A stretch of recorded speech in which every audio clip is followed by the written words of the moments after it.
Hello and good afternoon to everyone. We'll just wait for people to join us this afternoon. So far this week, we've had webinars from Scotland, from France, from Singapore last night. And tonight we'll have a webinar from where? Oh, from Las Vegas even.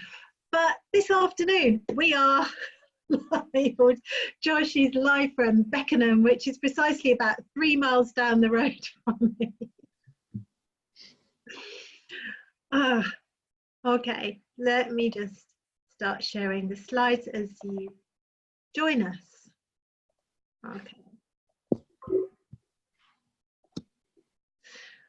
Okay, so and why that's flickering. So today I'm very happy to introduce to you Josh Hammett, and his subject is page 1 of Google, the beginner's guide to local SEO. Just to begin with ThinkTree, we like to think of ourselves as more than a professional association for therapists. We also really like to support training providers, accrediting and supporting people as they really start to offer training. Maybe they might not have done that before, and for members to offer really more benefits than we think that other people do, because we are run by therapists for therapists and also by educational experts. Now, Josh, I said to Josh, can you tell me something a little bit more than you put on your main bio? And what he said to me when I said that was that he actually made his first website, or started to learn how to make them when he was 14 years old. And his uncle, who was 4 years older, took a course into how to make websites, and it really developed from there. And he made his first website when he was at uni in order to curry favour with a lecturer. Isn't that right, Josh? So that's right. And now he has built his own company, which has improved my search ranking, which specialises only in search engine optimization, and is a Google certified partner. So far he's helped hundreds of businesses, large businesses, small businesses, achieve huge increases in revenue and profit through his expertise. If you're watching live, just to let you know, if you look at the menu bar, which might be at the top or the bottom depending on what you're watching us on, you'll see a Q&A button. So if questions pop up as we go along, if you can just type your question into the Q&A button, and we will endeavour to answer, or Josh will endeavour to answer them at the end. Headsets might improve your audio experience, and also we've got a poll right at the end of the webinar. If you can please fill that in and give us some feedback, we would be really grateful. Josh, is your video flickering, or is it still? It seems still to me. Okay, so it's just here, that's fine. You might want a pen and paper in case you want to take notes. I know what Josh is going to say is kind of gold dust in terms of SEO and local SEO. Glass of water, Josh has got his, I've forgotten mine today, so, and an open mind. And with that, what I'd like to do is hand over to Josh and put you in his very capable hands. Hello, Josh. Hello. Hello, and thank you for joining us today. I'm just going to share my screen quickly.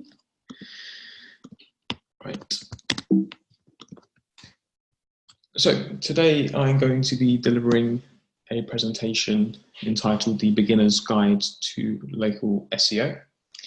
And it's my aim to hopefully provide you with some practical advice on how you can improve the amount of traffic and inquiries your website is generating from Google.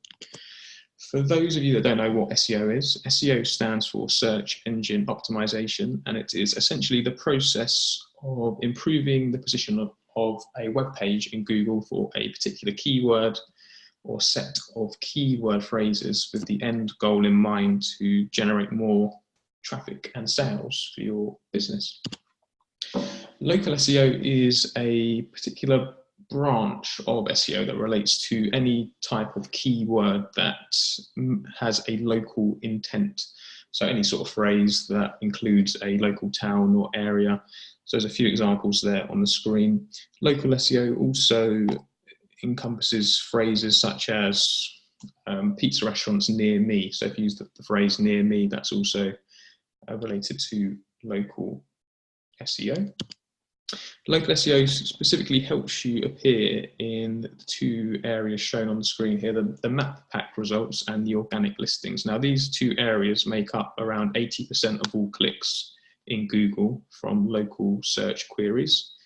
The remaining 20% goes to Google AdWords. So most of the clicks are on SEO related areas. So it's a good idea to make sure that you're appearing in both these locations.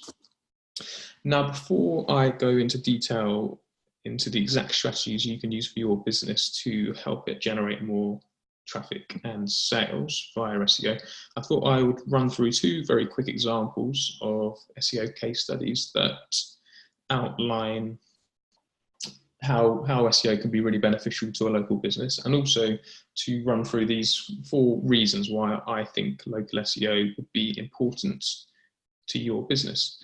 So firstly, there are millions of searches made each month in Google for local business products and services, and 50% of Google users who conduct a local search from their smartphone will visit or call a shop within a day, and 18% of those will convert into a sale too. Now, 80% of all Google users would never look past the first page of Google's results. So it's probably fair to say that customers are searching for your products and services online, but can they find your website?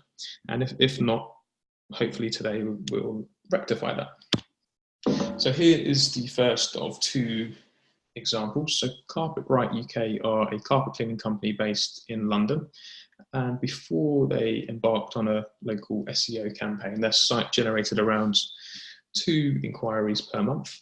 Today, based on the strategies we're going to be going through today, their site now generates over 400 inquiries every month. Similarly, Down to Earth Trees, which is a tree surgery company based in Kent, their site generated around 3 inquiries before, and today generates over 100.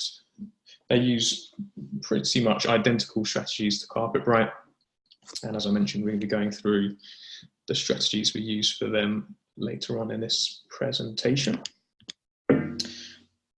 So now to the technical side of things. So SEO is essentially broken down into 2 fundamental different areas. They are on-site SEO and off-site SEO.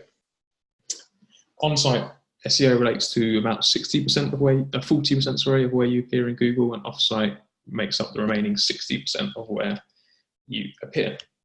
I'm just going to go through 2 very quick definitions of these phrases. So on-site SEO basically refers to any actions you can take on your own website to make it rank higher in Google. So that relates to things like title tags, headings, and the content on your website.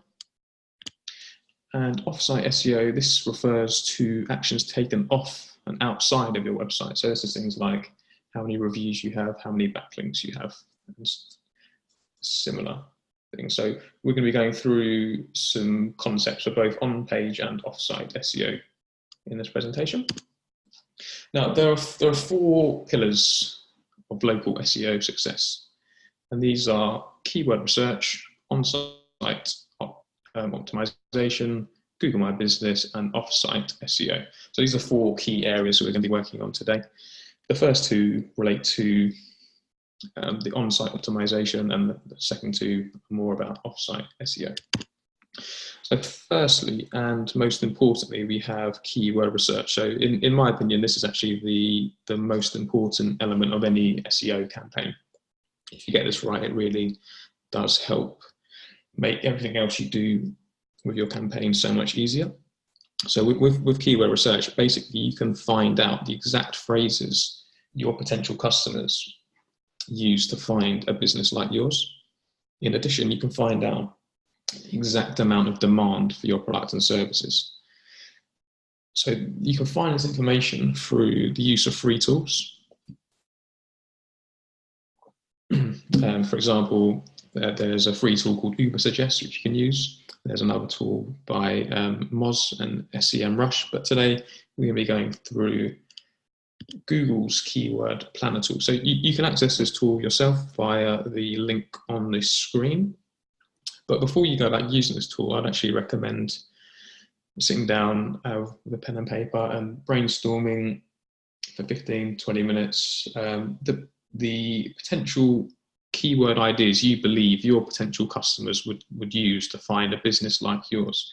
Now, it's important to consider this from each and every one of your products or services you sell's point of view. So, for example, if we was to use a carpet cleaning company as an example, they offer upholstery cleaning services.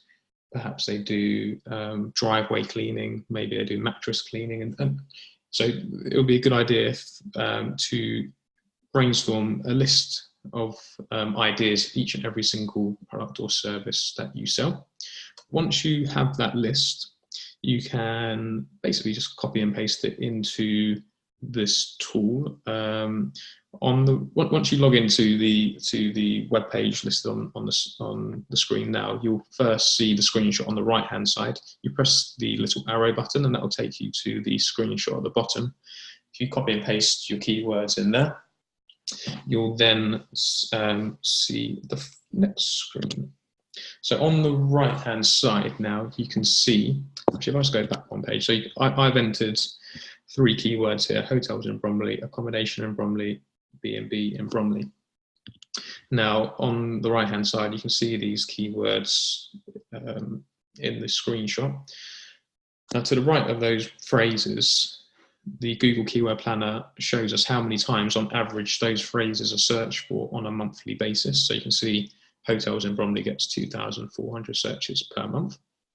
In addition to that information, there's a little graph on the right hand side which indicates the seasonal variation for each of the keywords that you've entered. And underneath the keywords we provided, the tool also has suggested a number of phrases it thinks may be worthwhile us exploring. So this is quite useful if on our brainstorming session we missed some good keywords. Sometimes the Google Keyword Planner will pick up on those ideas for us. One thing to consider when looking at the suggested keywords, and also when choosing your own keywords, is the intention behind a keyword phrase. So if in our fictional example of a hotel, if our hotel was a premium high-end hotel, we wouldn't want to target the phrase cheap hotels in Bromley, because the intention behind that phrase doesn't match our website. And despite the fact it gets 210 searches per month, and we'd probably like an extra 200 visitors to our site, if we were to get to page 1 for that phrase, someone was to click on that on our result, they would probably click the back button as soon as they land on our site and they see the prices of our hotel, and that would actually negatively affect our SEO performance. But similarly, Premier in Bromley gets a lot of searches. If we're not the Premier in, we shouldn't go after that phrase, because that will negatively affect our SEO performance in the long run. So once you have taken a look through all the suggested keywords and all the keywords that you've entered, you can use the tick box system to the left of the keywords to tick off all the phrases you think are applicable and you'd like to target for your business. And then you have the option to download all those keywords into an Excel file. Once you have downloaded the Excel file, I'd recommend looking to, they'll be in a jumbled up fashion, so you need to essentially put different keywords in different groups that match each other. So just for example, on the next slide here, going back to this fictional example of a hotel, we may have 3 different groups: hotel keywords, spa keywords, and swimming pool keywords. So here I'll split the Excel document into showing 3 separate groups. So one very important thing to consider, and it's one of the major issues we see with a lot of businesses we work with, is that despite the fact their business offers lots of services or lots of products, they only have one service page on their website. And on that one service page, they simply list everything that they sell. Now, this is very bad SEO. It's definitely not best practice. So what is best practice is to have an individual page on your website for each and every single keyword group that you have identified as worth targeting. So again, with this example of a hotel, we want to make sure that we have a separate page for the swimming pool, a separate page for the spa, and a separate page for the hotel keywords. Again, going back to a carpet cleaner example, if we was a carpet cleaner and we offered upholstery cleaning, rug cleaning, mattress cleaning, driveway cleaning, we want a separate page for each and every one of those services. And the reason for that is going to be explained later in the on-site optimization part of the presentation. So to summarize the first part of the presentation, which is the keyword research, use the Google Keyword Planner tool, find the highest search for phrases for each and every single one of your products or services that you sell. Create a keyword group of around 1 to 5 phrases for each of those services, and then find the best page on your website that's suited for each of those groups. And if you do not have a page that suits them, you need to think about creating one. So one bonus about keywords is the concept of long tail keywords versus head keywords. A head keyword is essentially a very short phrase or keyword that's maybe 1 or 2 words long. A long tail keyword is generally a phrase that's over 3 or 4 words long. Short keywords tend to have a higher amount of search volume, but are from individuals who are at the start of the buying cycle. So they don't know exactly what they want. They're just in the research stage of their buying. Whereas someone who's typed in a very specific long tail keyword phrase is at the end of the buying cycle and are more likely to convert into a sale. So it's worthwhile identifying phrases that are both head and long tail phrases. Now this brings us on to on-page SEO. So on-page SEO specifically relates to the techniques that can be used on specific elements of a web page's code to improve its position in Google.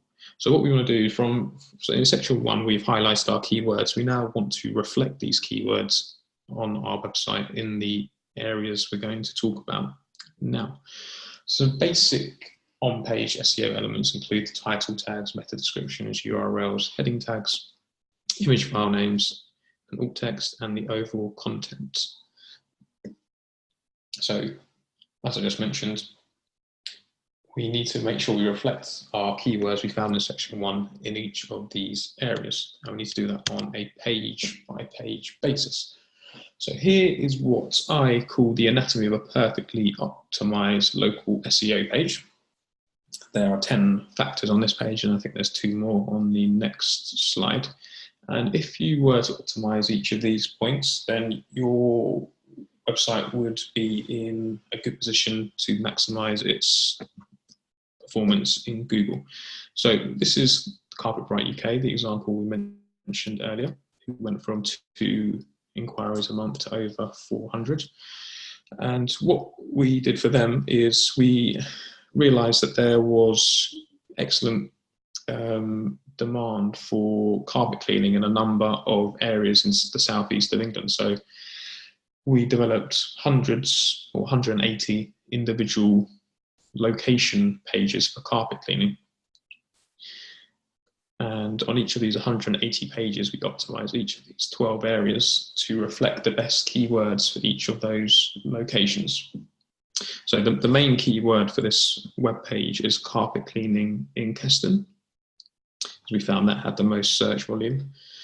And that phrase is mentioned in lots of different parts of this web page. So I'm not sure if you can see, but where number 1 is pointing, the tab at the top, it has carpet cleaning Keston in here. That's called the title tag.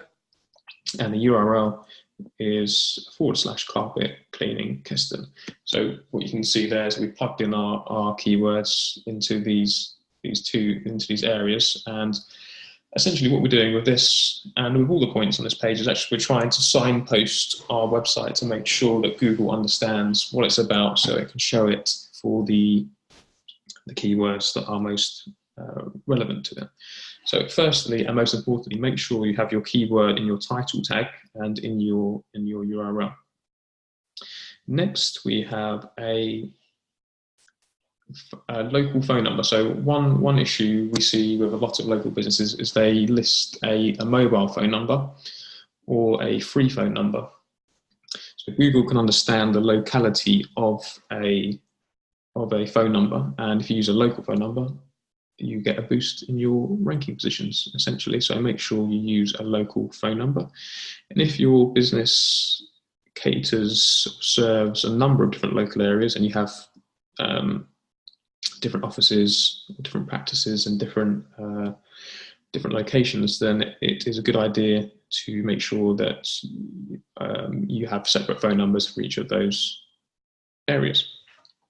Next, we have a optimized heading 1 tag. So one of our main keywords is the main heading of this page here, and in the code of the website, it is tagged as a H1 tag. So if you're using a website like Wix or WordPress or Squarespace to develop your own website, there is the option to select what level heading your web pages have. You should have only one H1 per page, and in the H1, your main keyword or variant of that should be used.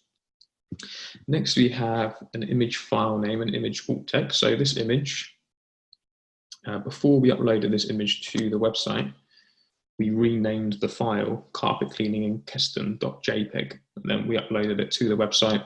And then once we added it to the website via the CMS system, which is WordPress, in this case, we added an alt text attributes, which again included our target keyword for this particular page. Next, number 5 is the interactive page elements to increase engagement levels. So the longer someone spends on your website, the more engaged a user is on your website, the greater the benefit it will be to your SEO performance. So Google prefers the website to be engaging rather than someone landing on it and then leaving after 1 second. So make sure your website design is nice and you have lots of interactive elements. So for example, on this site we have the get a quote system, we have lots of call to actions throughout the page, and nice use of graphics basically, which help increase the average time people spend on this site. Next, we have review snippets. So this isn't something you can see from the screenshot, but if you were to Google carpet cleaning in Keston, you would see in Google's search engine results pages that they're on Carpet Right UK's listing, there will be a 5-star rating next to their listing. So by embedding something that's called a review snippet into the code of your web page, you can get a star rating to appear.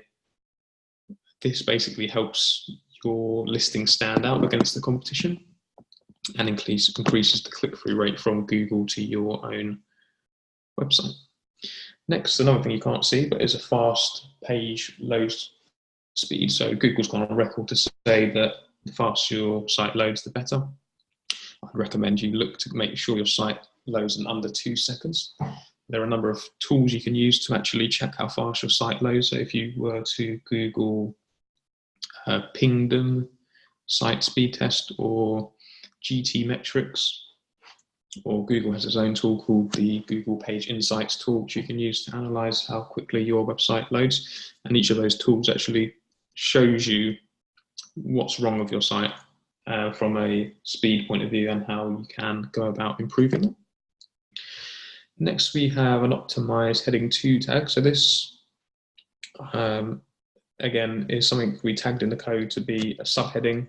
And again, it's just one of our target keywords for the page. Next, we have keyword-rich text. So a study has shown that the average page 1, position 1 web page has over 800 words of text, which is quite a lot. But it basically, Google likes text. The more text you use, the better in most cases. You want to make sure you're using your keyword probably 3 or 4 times within the copy. But obviously, the text needs to make sense, and there's often a conflict between the design of a page and how much text it uses. On this example website, we only have around 400 words of text, and that's worked fine for this particular client. So you need to have a look at your competitors, who's ranking highest, and how many words they have. You could probably use a similar amount. So finally, on this page, we have a live chat. This actually interlinks to the interactive page elements. So live chat basically helps people stay on the site for longer, and also it helps with your conversion rate. If you have a live chat system on your site, you can probably convert more of your traffic into sales. 2 final points are using a Google Map embed and also listing your business name, address, and phone number on your website. So you should have this by default. If you have one office, make sure that your business address, name, and phone number is in the footer of your website on every single page. And if you have a contact page, use a Google Map embed. If you're using location pages, as we are with this particular business, then try to embed a map of the local area on each location page. So as I alluded to earlier, so in the keyword research section, you need to find keywords for each and every one of your services. You then need to make sure that you have an individual page for each of those services. And now you need to optimize each of the 12 elements we spoke about on a page-by-page basis for the keywords that are related to that page. The 4 most important elements, if you only do 4 of the 12, would be the URL, title tag, H1, and the image details. If you're wondering how can you actually do this yourself, if you're using WordPress or Wix or Squarespace or a similar system, most of these CMS systems have their own settings where you can go and adjust these settings. WordPress is probably easiest. WordPress is probably the best for SEO by default. And if you install a plugin called Yoast SEO, you can very easily adjust most of the things we've spoken about so far. If you don't have access to your website, you're not comfortable doing it, then you can ask an SEO expert or your web developer to help make those changes for you. So in summary of the on-site and on-page SEO, make sure you're using your keyword research to optimize the specific elements we've spoken about so far. Make sure the website design is engaging, you have a fast load speed, that use a local phone number, and you list your address on the site. And make sure you link your location to a Google My Business account, which is the next section we're going to be talking about. So Google My Business, as I'm sure most of you are aware, is a free tool from Google, which you need to use in order to appear in the map listings in Google. So without the use of Google My Business, you cannot appear in the maps. So it's very, very important that you make sure you sign up to this. You can sign up to this via the link on the screen. So you can enter your business name, address, phone number, and other details in the sign up process. So it'll ask you for your website address, it will ask you for what category your business is in, it'll ask you for a description, it'll ask you to upload images. So just make sure you fill in all those as best as you can. One tip about the images is before you upload them to the Google My Business profile is to rename them based on the keywords you'd like to target. You'll then receive a letter through the post or a phone number, a phone call from Google with a PIN number, which you'll need to use to verify your listing. Once you've done that, your business will start appearing in the map results, or have the ability to do so anyway.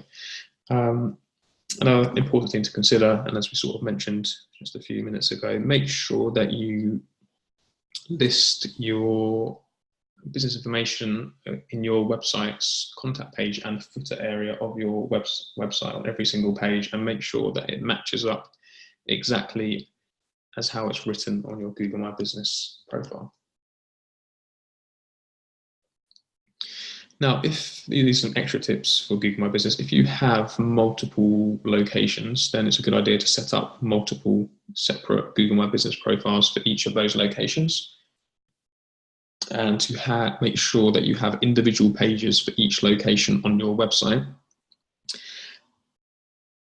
and that on each of the individual Google My Business profiles, that the website link isn't linking to the home page, but to the individual location pages on your website. Google My Business also allows you to upload posts to your Google My Business profile. So similar to a Facebook page allows you to do updates, so does your Google My Business profile. I'd recommend that you do at least one per month for each of your Google My Business profiles.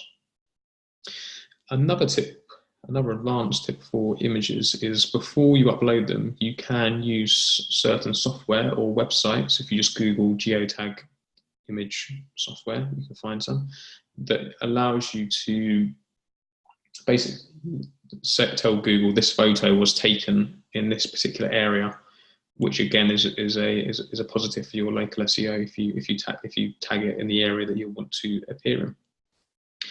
Finally, we have reviews. So if you have any negative reviews, sorry, I'll start with positive. If you have any positive reviews, make sure you respond to them and try to include a link back to somewhere on your website within the response. This is because it will help push the positive review higher up in the listings in comparison to the negative ones. So negative reviews, do respond to them, but don't include a link back to your website.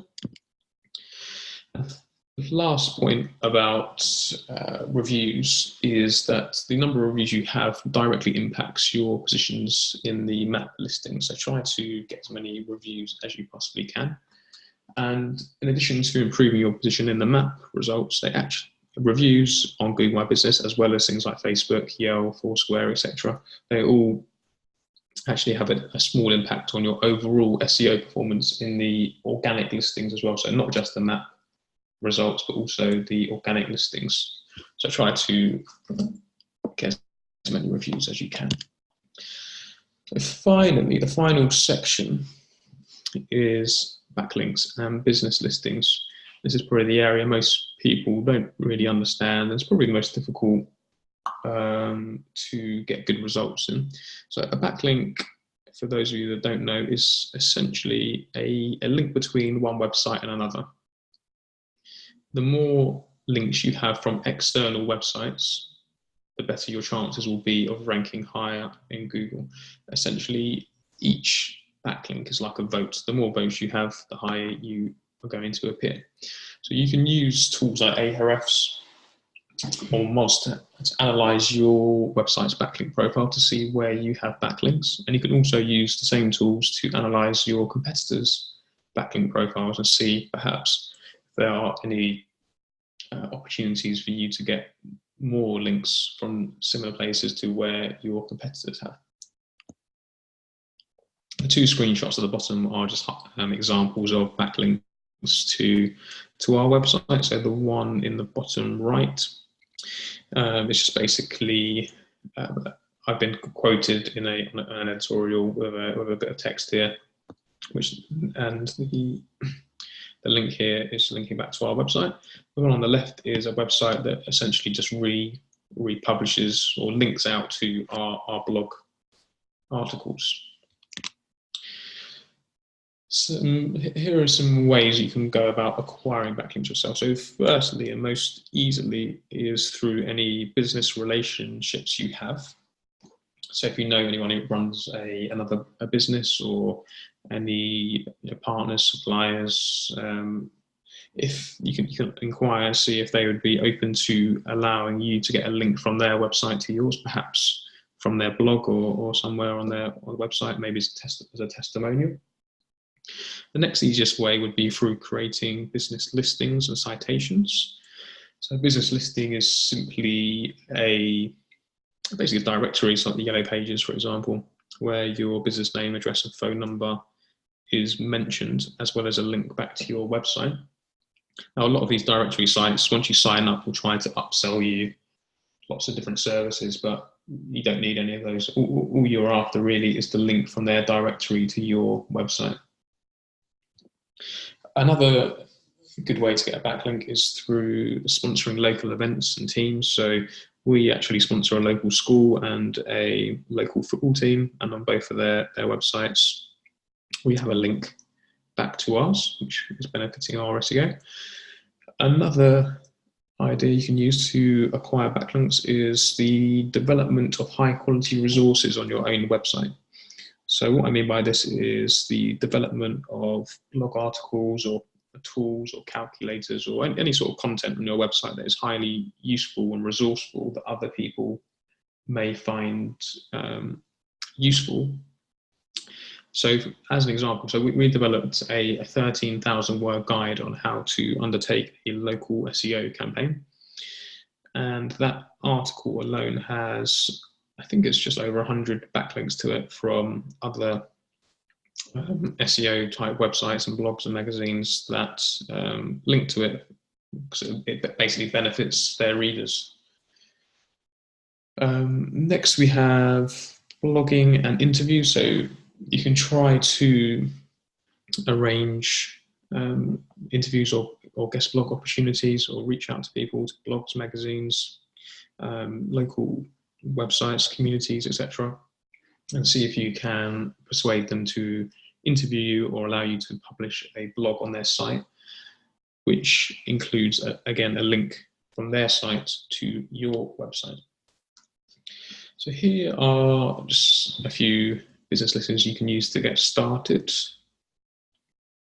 If you want a list of 150 more, if you were to email me, I believe my email is going to be mentioned at the end, but it's josh@improveMySearchRanking.com. I can send you that list. So to summarize everything we've spoken about today, first and foremost, you need to find the best keywords for each and every single product and service that you sell. You then need to create keyword groups, attribute the keyword groups to individual pages on your website, optimize each of those attributed pages, on-site elements to reflect the keywords we've chosen, set up a Google My Business profile, and set up business listings and start acquiring backlinks. Now, if you would like more information, you can download the ebook I spoke about earlier in this presentation just by, if you Google the phrase local SEO guide, you should hopefully find it at the top of Google.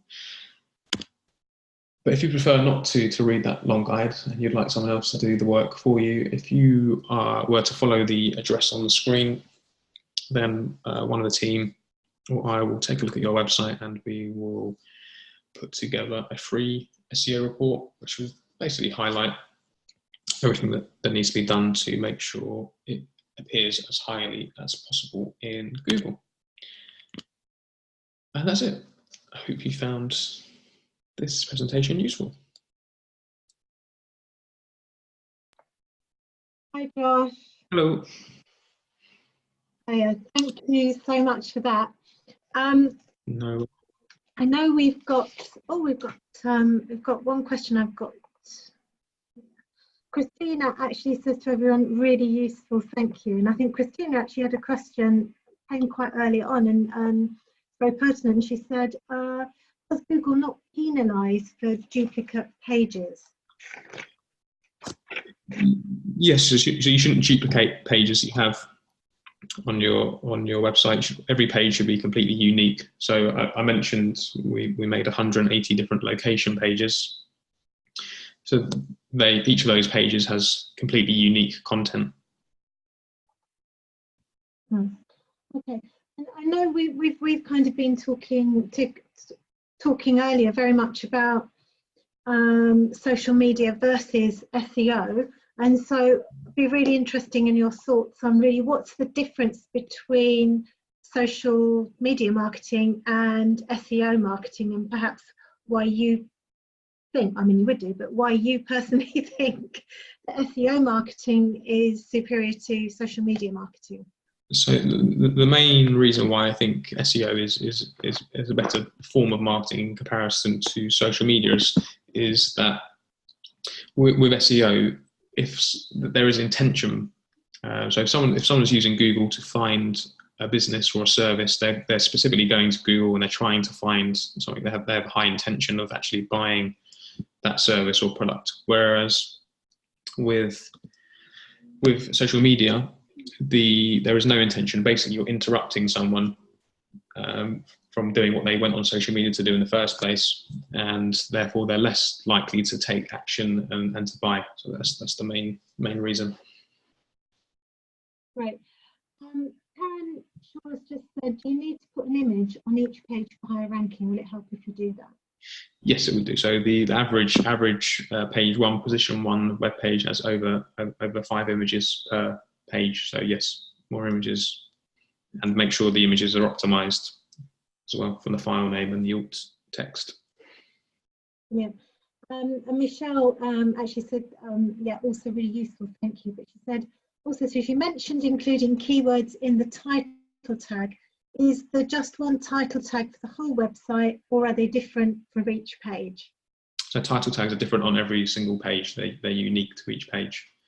So again, on a page-by-page basis, you need to find the best keywords for each page, and then each page's individual title tag needs to reflect those best keywords. Brilliant. And you noticed, some of you will have noticed I've launched the polls, and some of you are kindly filling it in. I can ask everybody to continue to fill it in. Now, do we have any more particular questions? I mean, one particular question we could also ask is, what is the most important part of starting an SEO campaign? What would you say? The most important element of starting an SEO campaign would be the keyword research. So making sure you get that right it can be quite a long process. You need to do a lot of brainstorming. You need to look through the keyword planner tool and spend maybe an hour or two finding the best keywords with the best intention. But that I would say is the most important part of an SEO campaign. Brilliant, thank you. And I'll propose that. Christina also says, how many keywords per page do you recommend? There should be up to, well, one to 5 per page. Okay, and Michelle's also said, great, thank you for your answer. So, does anybody have any more specific questions? It's a lot of information to take in, and so I'm really glad you've done a 13,000 word report. But also, yeah, I am going to repeat at the end the link so that people can get a free report if they want, and they can just email you, because I'm sure you wouldn't mind asking any questions that people come up with.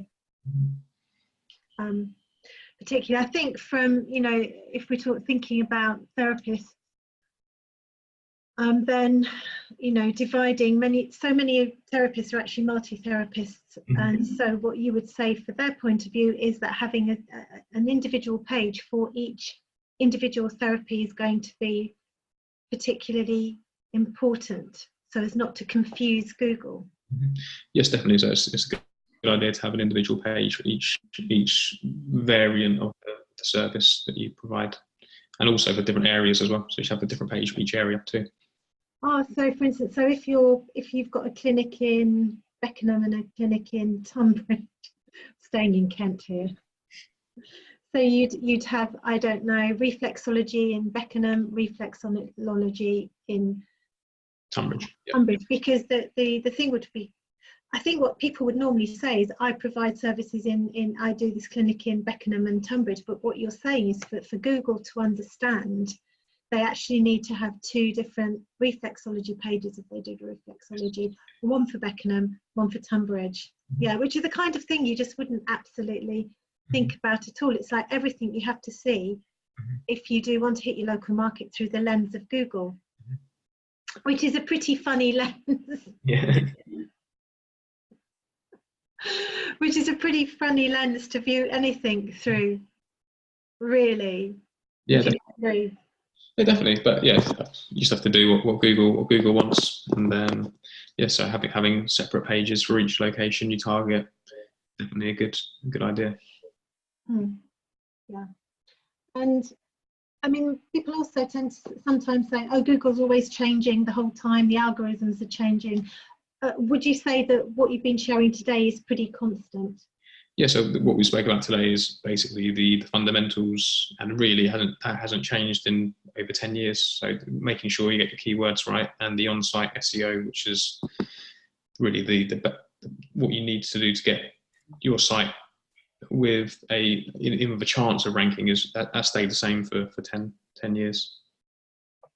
That's really useful, because I think quite often people can get a little bit overwhelmed by thinking, well, if I do this, now I've got to understand that. And that you're saying you just get the fundamentals right, and actually it will pay off. And you can get a tremendous increase in local people finding you, which I think is, but everybody's been watching really wants to know how you do.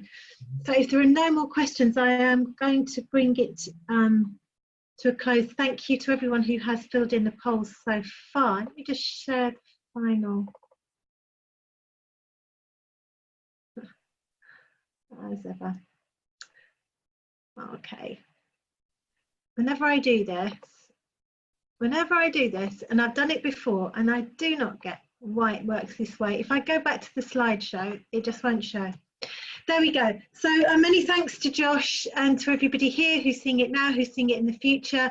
That's Josh's website, improvemysearchranking.com. I will put this in the follow-up email that you get with the recording, because I think it's probably going to be useful to look through the recording tomorrow or Saturday, and just again pick up all those really detailed points. And Josh's email is josh@improvemysearchranking.com, and if you want the free report, which is marvelous, it's just improvemysearchranking.com /free report. Okay, so again, thank you. Oh, Anne's just said, thanks, very helpful. It is really helpful, because, I think you also do, you demystify it. It goes from something which is some kind of really dark art to, well, actually, if you just take it step by step, it's reasonably straightforward, with a cup of tea and a mug of cocoa and a biscuit or 2. Yeah, it's not rocket science. It's no rocket science, no. Josh, again, thank you so much for your time today. We really appreciate it. And I know this is something that is of incredible value to everybody who wants local business and wants local people to find them, and amidst all the mishmash that you get in a Google search. So thank you very much, Josh. No worries.